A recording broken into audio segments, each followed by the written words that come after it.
Vous disiez, ils vous ont interdit de vous rapprocher encore des hommes politiques, des organisations non gouvernementales, c'est ça, les organisations de la société civile. Ils veulent plus vous voir à côté de, voilà, des politiciens ou des acteurs de la société civile et qu'ils vous ont donné une semaine, c'est ça, pour quitter le Congo, c'est ça? Exactement, exactement. M'ont menacé après m'avoir torturé. Ils ont exigé que je quitte le pays avant qu'ils puissent m'éliminer physiquement. C'est ce qu'ils m'ont dit. Je rapporte. Après, le monsieur, leur chef est sorti. J'ai senti qu'il y avait un autre monsieur qui l'avait remplacé. Et c'est ce monsieur, quand il est rentré, j'ai senti qu'on m'avait piqué des seringues dans le corps. J'ai hurlé, il m'avait déjà piqué. Comme j'étais ligoté, il m'a introduit des seringues dans le corps, ils m'ont piqué. Je ne sais pas qu'est-ce qu'ils ont fait. Si, peut-être qu'ils m'ont tiré le sang, ils m'ont prélevé, je ne sais pas. Peut-être que c'est pour des pratiques occultes. J'ai senti aussi qu'ils m'ont taillé. Mes ongles sont là, ils m'ont taillé les ongles de mes deux pieds. J'ai senti quelqu'un avec un ciseau qui m'a coupé aussi les cheveux. Bon, c'est pour faire quoi? Avec mon sang, avec mes ongles, avec mes cheveux. Et Certains ne vont avant de pas vous croire. piquer, pardon, la Simwiti, avant de vous piquer, ils vous en informaient avant, ils vous avertissaient avant que vous serez piqué ou bien vous sentez comme ça qu'on est en train de vous piquer. Et combien de fois d'ailleurs? Non, ils m'ont piqué plusieurs fois. Ils m'ont piqué, ils m'ont d'abord frappé un peu. Ils m'ont intimidé, là, ils m'ont frappé. Ils m'ont brutalisé un peu. Et puis, dans ce mouvement brutal-là, ils ont profité, ils m'ont piqué, ils m'ont inséré ces seringues-là. Donc, ils m'ont inséré les seringues. J'ai senti qu'on était en train de, je sais pas s'ils poussaient la seringue ou bien ils prélevaient du sang, je ne sais pas. Mais ce qui est sûr, ils m'ont piqué des seringues parce qu'après, j'ai vu ça. J'ai vu ça après. Ils ont continué à me torturer. Et après un moment, ils m'ont jeté un seau d'eau parce que j'étais très fatigué. Moi, j'étais un seau d'eau. Il y a quelqu'un qui est venu avec quelque chose qui voulait me mettre dans la bouche. J'ai refusé, j'ai fait ça comme j'étais dégoûté là. J'ai insisté de ne pas mettre ça dans ma bouche. Et après, je crois quelques heures, ils sont arrivés là, ils m'ont brutalisé là, ils m'ont torturé. Bonjour la Simwiti. Bonjour, monsieur Pleur. Merci d'avoir accepté de répondre à cette interview malgré votre situation très critique. Vous êtes président du parti Les Socialistes, un parti de l'opposition congolaise. Le Congo-Brazzaville, bien entendu, pour bien sûr nuancer avec la RDC. Vous aviez été enlevé par les hommes armés, cagoulés, qui vous ont brutalisé, battu devant votre famille. Ils vous ont bandé les yeux et conduit dans une direction inconnue, séquestré pendant près de 10 jours avant de vous jeter dans un cours d'eau. Madou Koutiekele, c'est Apotopoto. Racontez-nous, que s'était-il passé concrètement?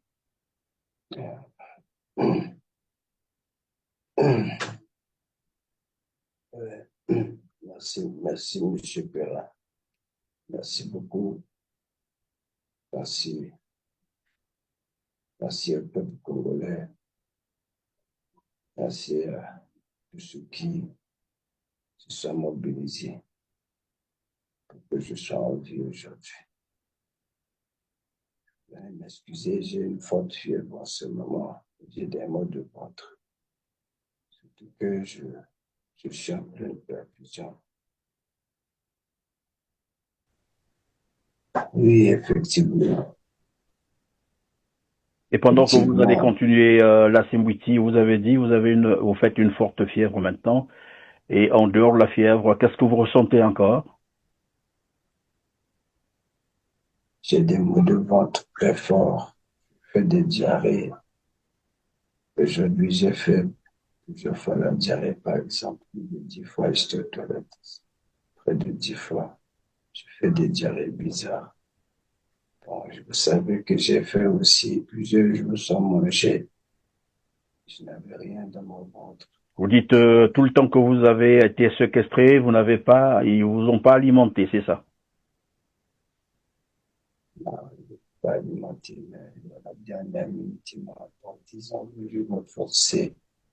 Ils ont voulu me mettre quelque chose dans la bouche, mais j'ai refusé de mettre ça dans ma bouche comme j'étais limité. Je sens des étouffements. Il y a aussi mes pieds un peu enflés. Ça va aller à la grâce de Dieu. Ça va aller Venez. par la grâce de Dieu. Vous dites, vous sentez également des étouffements. Alors, revenons donc sur la séquence, si c'est possible, bien sûr, hein, si vous avez encore la force de parler. Revenons sur la séquence de l'enlèvement. Oui, oui, oui, oui. Comme vous savez, ça fait plus d'une année que j'allaite. Je dis que depuis que j'ai commencé ce combat, après la création du Parti des socialistes le 15 mars 2024, chez moi, à Mukondo, depuis que j'ai commencé ce combat, ils m'ont empoisonné. Ils ont envoyé des gens, ils connaissent ceux qui m'ont empoisonné. Ils m'ont menacé de mort. Ils ont tenté de m'assassiner plusieurs fois, agressé. Je devais me protéger. Je ne pouvais pas continuer à me laisser faire. Je suis donc rentré en clandestinité. J'ai vécu depuis 1 an avec ma femme et mes 3 enfants en clandestinité, comme un voleur dans mon propre pays. J'avais peur parce que je ne voulais pas mettre ma famille en danger, mon père, ma mère, mes frères. Je voulais garder ma famille éloignée de ce combat politique. Parce que je dois vous dire qu'on a en face de nous un régime criminel de M. Sassou. Et je ne veux pas que ma famille puisse être victime des crimes de ce régime. Que je me suis éloigné de ma famille. J'ai vécu en clandestinité pendant 1 année, M. Perron. Vous savez, jusqu'à la dernière fois où je me suis, par la grâce de Dieu, les amis m'ont aidé. Je dis merci à tous mes amis qui m'ont hébergé chez eux. Je vous dis merci. Mes amis m'ont hébergé chez eux avec mes enfants, ma femme. Ils ont été discrets. Je vous dis merci. La dernière fois que j'ai été agressé, ils ont tenté de me tuer. Il faisait soir. J'étais chez mon ami. Là, je ne dis pas l'adresse parce que je sais qu'ils vont menacer mon ami de mort. Ils n'ont pas pu me tuer. J'ai encore changé d'endroit pour me cacher. Et là, je vous dis que c'était à Mokondo, à Filula. Je ne vous donne pas l'endroit parce que vous allez chercher aussi à tuer mon ami. Mais c'est un autre ami Je pense que c'est à travers lui qu'ils ont pu me localiser, puisqu'il voulait m'aider. Mais alors qu'il avait été envoyé, puisqu'il a disparu jusqu'à aujourd'hui, ce monsieur. J'étais dans la petite maison de mon frère, une chambre salon. J'étais dans la chambre. J'étais tout nu, je venais de la douche dans la matinée du 11 mai. J'avais un programme médical parce que je m'étais fait très mal. Si vous voyez mon visage, j'ai toujours des cicatrices derrière ma tête, sur mon épaule, mon genou, sur ma colonne vertébrale derrière là. Alors, la Euh, Siwiti, vous disiez que vous êtes arrivé, voilà, c'était un jour à la maison, vous sortiez donc de votre bain, de la douche, et après, que s'est-il passé?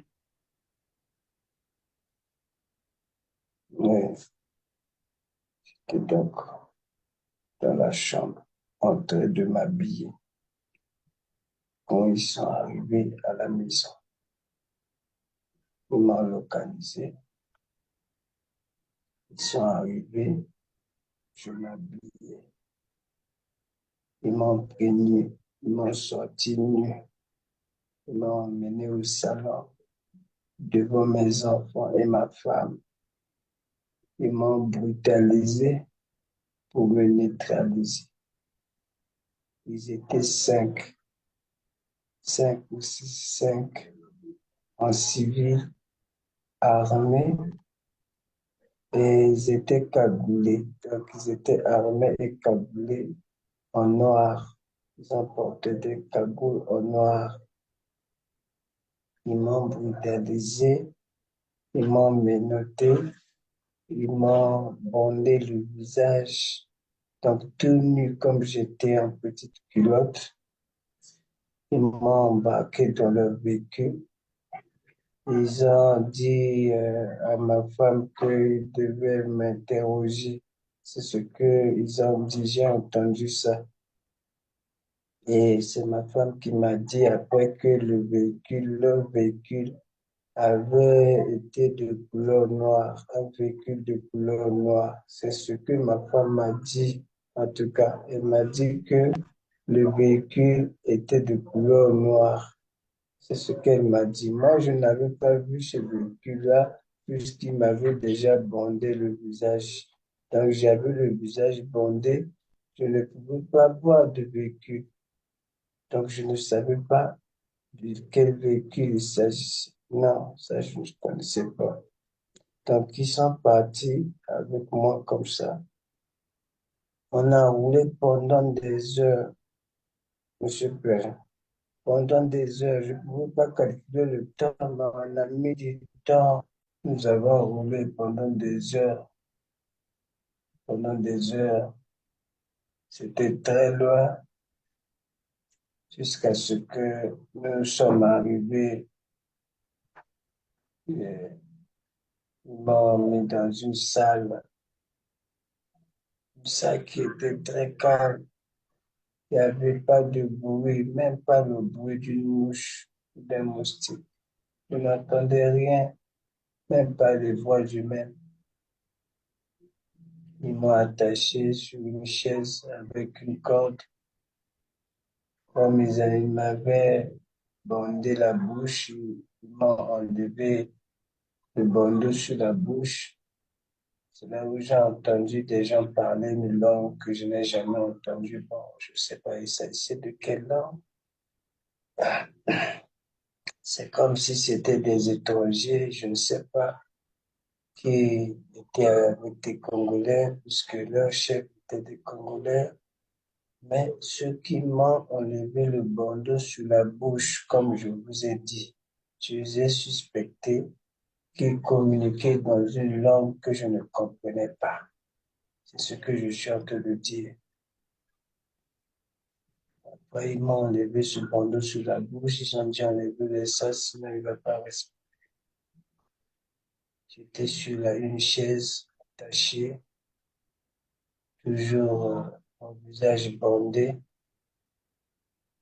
Ils m'ont abandonné là pendant des jours. Je ne pouvais pas calculer. J'ai même cru que ça faisait déjà même un mois.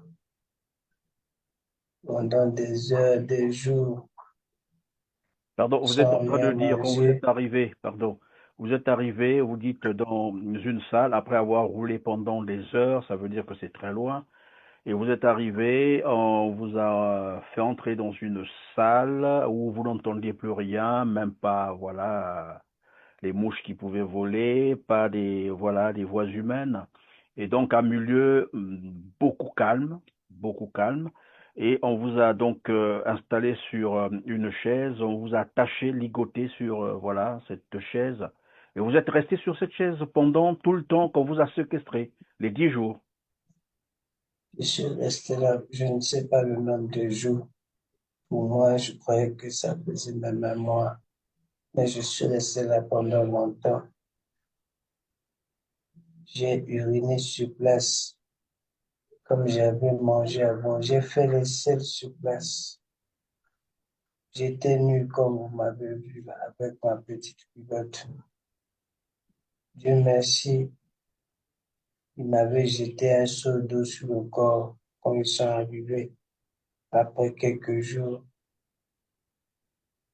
il y a un monsieur, je pense que c'est le chef, un Congolais, bien sûr. Vous voyez peut-être que j'ai pu reconnaître. Il devait être un chef militaire, puisque j'entendais les souliers des militaires. Je pense que c'était quelque chose de coordonné. C'est lui qui m'a interrogé. Il m'a d'abord interrogé, après m'avoir torturé un peu, m'intimider, m'agresser un peu pour m'intimider, en me disant que si je parlais, je répondais la vérité, il devait me laisser dans le vivant. Pourquoi moi je critique le régime de Sassou qui m'envoie, qui est derrière moi, qui sont mes soutiens, qui me soutient, et que moi j'ai porté atteinte à la sécurité de l'État, j'ai, euh, je crois, ils ont dit quoi, j'ai voulu renverser les institutions de la République du Congo. Ça, ce sont leurs termes et que je devais te tuer, je devais te tuer. Et eux qui vous disent que vous devriez être tué, c'est ça. Ils vont me tuer. J'ai voulu renverser les institutions. Avez-vous des armes?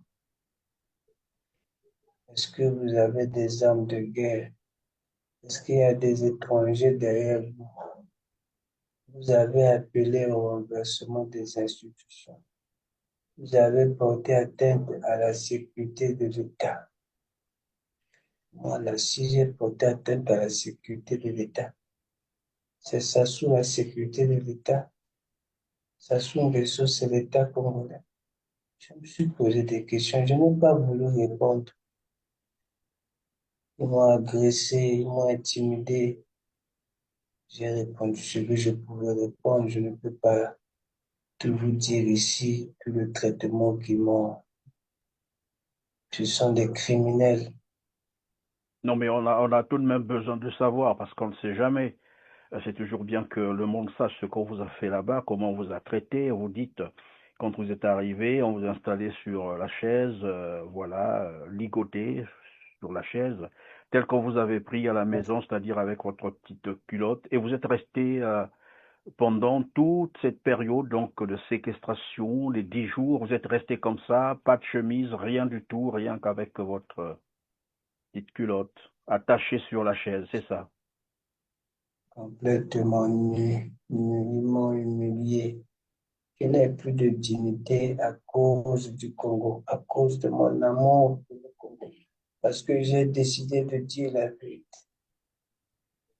Qui me soutient? Qui est derrière moi? Est-ce que j'ai des armes de guerre? J'ai porté atteinte à la sécurité de l'État congolais, moi, la Simbouti. On ne veut plus me voir avec des hommes politiques ou les organisations de droits de l'homme. Sinon, on va me tuer. Je dois quitter le territoire congolais dans une semaine. Si je suis toujours sur le territoire, on va me tuer. C'est ma dernière chance. C'est ma dernière chance. On m'a torturé, torturé. Moi, je dois quitter le territoire congolais dans une semaine, alors que ça fait plus d'une année que je vis en clandestinité.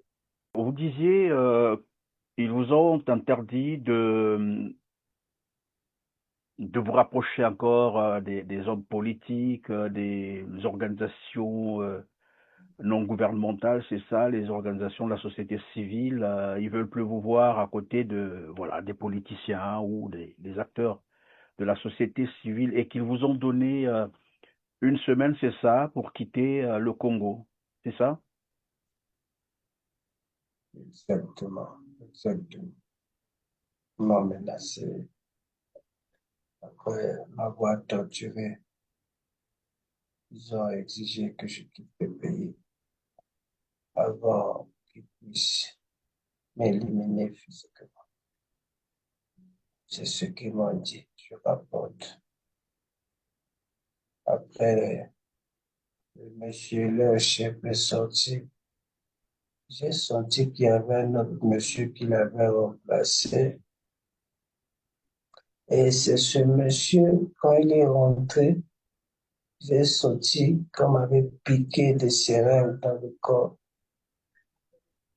J'ai hurlé, il m'avait déjà piqué. Comme j'étais ligoté, il m'a introduit des seringues dans le corps, ils m'ont piqué. Je ne sais pas qu'est-ce qu'ils ont fait. Peut-être qu'ils m'ont tiré le sang, ils m'ont prélevé, je ne sais pas. Peut-être que c'est pour des pratiques occultes. J'ai senti aussi qu'ils m'ont taillé. Mes ongles sont là. Ils m'ont taillé les ongles de mes deux pieds. J'ai senti quelqu'un avec un ciseau qui m'a coupé aussi les cheveux. Bon, c'est pour faire quoi? Avec mon sang, avec mes ongles, avec mes cheveux. Et Certains ne vont avant de pas vous croire. piquer, pardon, la Simbiti, avant de vous piquer, ils vous en informaient avant, ils vous avertissaient avant que vous serez piqué ou bien vous sentez comme ça qu'on est en train de vous piquer. Et combien de fois d'ailleurs? Non, ils m'ont piqué plusieurs fois. Ils m'ont piqué, ils m'ont d'abord frappé un peu. Ils m'ont intimidé, là, ils m'ont frappé. Ils m'ont brutalisé un peu. Et puis, dans ce mouvement brutal-là, ils ont profité, ils m'ont piqué, ils m'ont inséré ces seringues-là. Donc, ils m'ont inséré les seringues. J'ai senti qu'on était en train de, je ne sais pas s'ils poussaient la seringue ou bien ils prélevaient du sang, je ne sais pas. Mais ce qui est sûr, ils m'ont piqué des seringues parce qu'après, j'ai vu ça. J'ai vu ça après. Ils ont continué à me torturer. Et après un moment, ils m'ont jeté un seau d'eau parce que j'étais très fatigué. Moi, j'étais un seau d'eau. Il y a quelqu'un qui est venu avec quelque chose qui voulait me mettre dans la bouche. J'ai refusé, j'ai fait ça comme j'étais dégoûté là. J'ai insisté de ne pas mettre ça dans ma bouche. Et après, je crois quelques heures, ils sont arrivés là, ils m'ont brutalisé là, ils m'ont torturé. Et puis, il y a leur chef qui est arrivé, ils m'ont mis dans le véhicule. Nous avons roulé plusieurs heures, plusieurs heures. Et je me suis retrouvé donc à Madougou de Poto, là, le Madougou qui va vers la ville, là où il y a plein d'herbes au coin, là, c'est là où ils m'ont abandonné dans cette rivière-là. Donc, ils m'ont laissé là, j'étais tout nu. Il faisait tard la nuit. Il faisait tard quand trois jeunes hommes passaient. Bon, ils étaient trois, mais il y a deux qui m'ont sauvé. Un croyait que j'étais fou. J'étais un fou, ils m'ont pris toute ma dignité. J'étais un fou. Comme Monsieur Mongala a dit, j'ai vu sur les réseaux sociaux, je ne suis rien. Je ne suis rien. Et grâce à ces deux jeunes-là, j'ai pu avoir la vie sauve. Ils ont appelé mes proches collaborateurs, mes confidents qui sont venus me chercher. Ils ont promis de garder le secret parce qu'après, ils ont découvert qu'il s'agissait bien de moi. Ils ont découvert, ils ont promis, m'ont encouragé. J'ai dit merci, vous m'avez sauvé la vie. Je garde ces deux Congolais dans mon cœur. Et je le dis encore ici, merci à ces deux Congolais qui m'ont sauvé la vie. C'est comme ça que j'ai pu rejoindre ma petite famille dans la cachette où je les avais, parce qu'ils étaient provisoirement quelque part. Et après, nous avons encore bougé pour être là où je suis en ce moment actuellement. J'ai rejoint ma famille. Je n'avais pas mangé, j'étais fatigué. Avec de ces tortures-là, j'ai commencé à vomir. J'ai commencé à avoir des maux de ventre. Jusqu'à maintenant, ce n'est pas encore parti.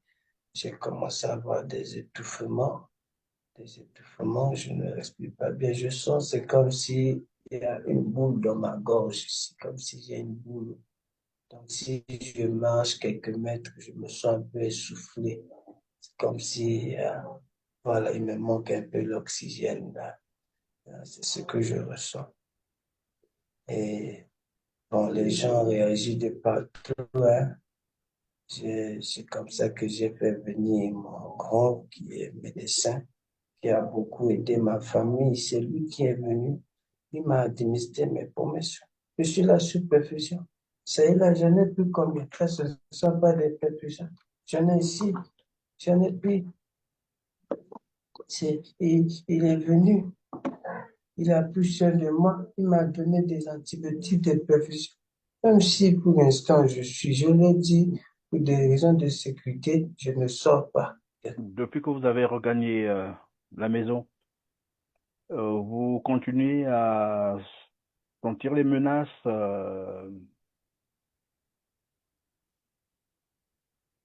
Mais je vous dis ici, qu'ils me disent, qu'est-ce que moi j'ai fait? Quel est le crime que j'ai commis pour porter atteinte à la sécurité de l'État? J'ai commis quel crime? Qu'ils me disent, je ne suis pas un voleur, je ne suis pas un criminel. Denis Sassou Nguesso, qui était un criminel, lui et son fils, Denis, qui étaient des criminels, et tous ses poches, tout ce gouvernement, tous ces bandits, ces voleurs, ces Mongala, tout ce monde, ces criminels-là, ils vaquent librement à leurs occupations. C'est eux, les criminels. Moi, j'ai fait quoi? Porter atteinte à la sécurité de l'État. Sassou a fait 40 ans, dites-moi un peu, qui peut faire 40 ans au pouvoir et ne pas se gêner?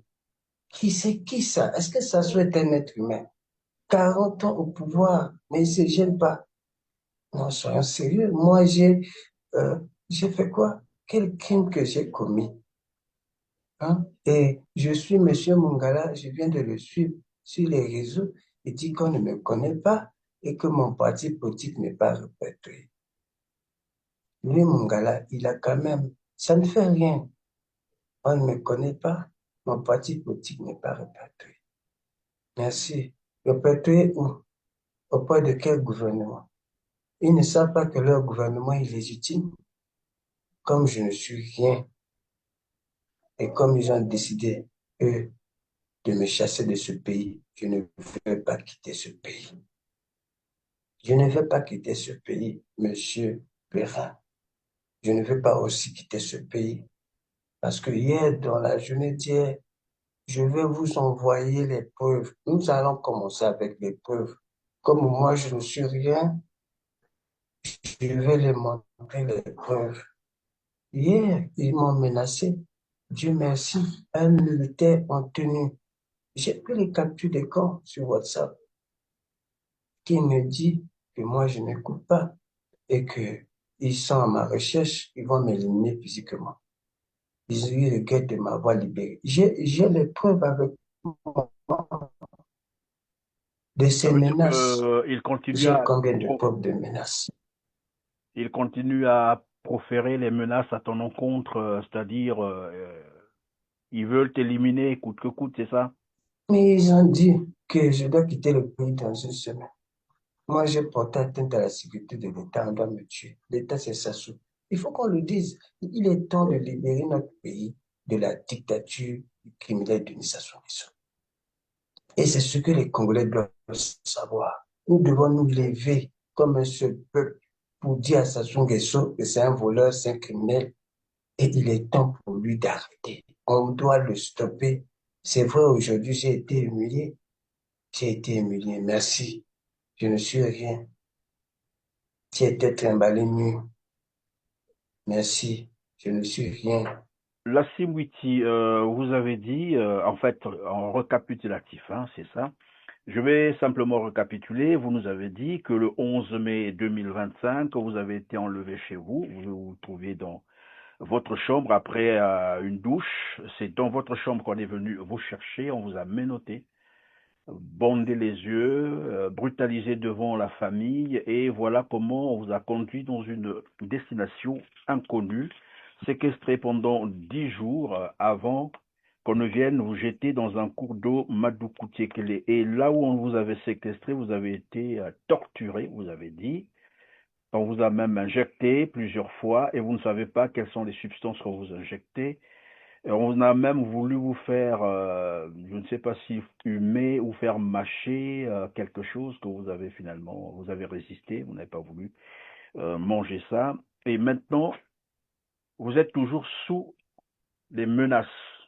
Et vous disiez d'ailleurs, il y a un policier qui vous a menacé, que vous avez même fait la capture, qui vous dit de partir, sinon ils vont vous tuer. Et donc vous avez une semaine, il faut quitter le pays. Et je l'ai rappelé, vous vivez maintenant en reclus, par peur, évidemment, d'être encore agressé, probablement enlevé. Mais nous avons suivi le ministre, disons le porte-parole du gouvernement congolais Thierry Mongala, qui disait Monsieur Lassim Bouiti peut maintenant se rendre à la police pour aller donner sa version des faits. Qu'est-ce que vous en pensez? Et c'est par là que nous allons terminer cette émission. Parce qu'on dirige un pays pendant 40 ans et qu'on ne se gêne pas, on ne se rassasie pas d'avoir volé, pillé toutes les caisses de l'État, fait souffrir les Congolais dans la misère, sacrifier notre génération, nous là, on a été sacrifiés.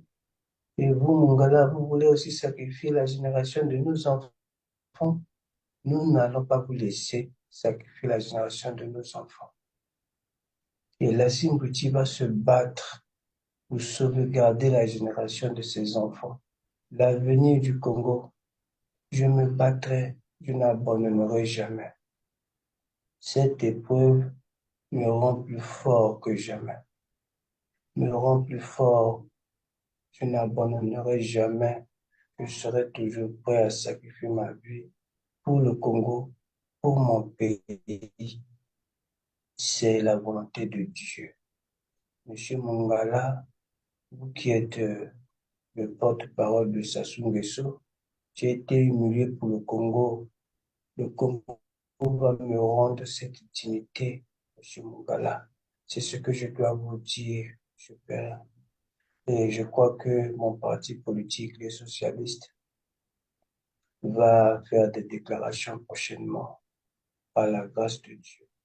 Je veux terminer en remerciant tous ceux qui se sont mobilisés pour que je sois aujourd'hui vivant. Je vous dis merci beaucoup.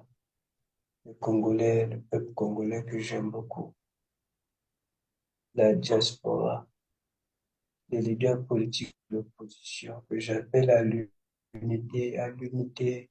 Nous sommes divisés, nous devons nous unir pour combattre Sassou Nguesso et le chasser à la tête de notre pays.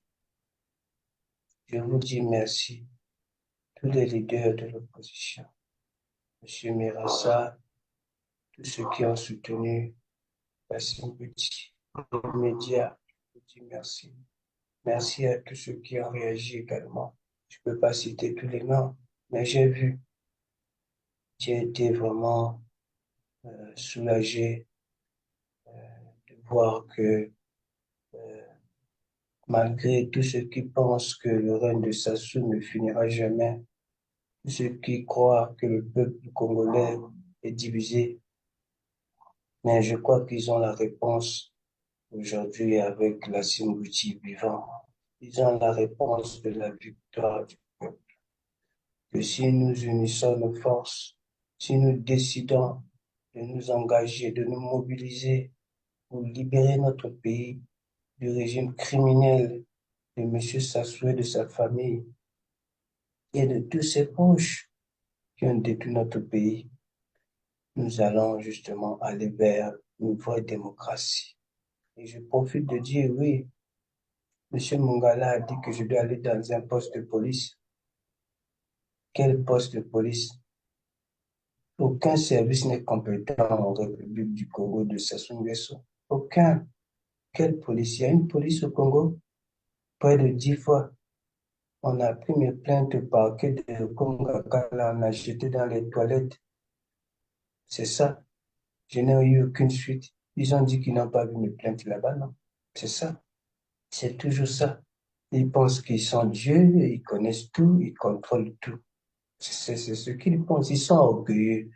Tous ces gens-là, les Mongala, les Okongakala, commençant par Sassou. Moi, j'ai déposé des plaintes là-bas. Et là, je veux passer au niveau international.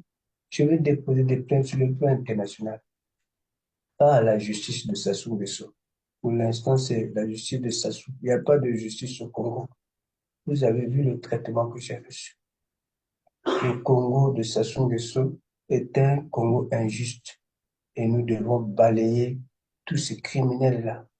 Nous devons balayer notre pays des injustices afin de construire un nouveau Congo.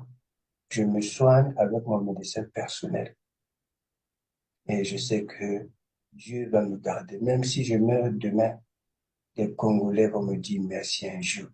Et il y aura d'autres Lassine Bouti qui vont continuer à se battre contre les injustices, contre tous les régimes injustes en République du Congo, comme les socialistes qui ont pour objectif de combattre tous les régimes injustes, pas seulement Sassou.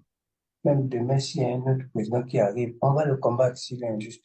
C'est ça notre objectif, le Congolais. Et je vous promets que je n'abandonnerai jamais.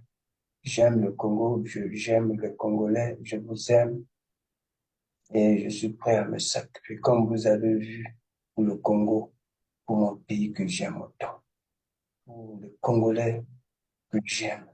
Je vous aime, j'aime tous les Congolais partout où vous êtes. Et j'ai fait ça malgré les douleurs que je sens en ce moment. Parce que je vous aime, j'aime mon pays et je suis content de voir aujourd'hui que nous sommes en train de changer, que nous allons vers des nouvelles mentalités. C'est la fin bientôt du régime dictatorial, du criminel Sassou Nguesso et de tous les voleurs qui l'entourent. Vive le Congo, libre et uni. Vive la fin du régime dictatorial de Sassou Nguesso. Merci Lassine Bouti. Je rappelle que vous êtes président du Parti Les Socialistes, un parti de l'opposition congolaise, le Congo, Brazzaville. En tout cas, merci d'avoir pris tout ce temps, de nous avoir accordé votre temps, bien qu'étant dans une situation tout à fait difficile, une situation, j'allais dire, les conditions de santé très précaires. Mais merci de nous avoir accueillis, merci de nous avoir répondu, mais surtout d'avoir pris ce courage de parler aux Congolais. Nous vous souhaitons donc prompt rétablissement et donc à très bientôt. Merci, monsieur. Merci.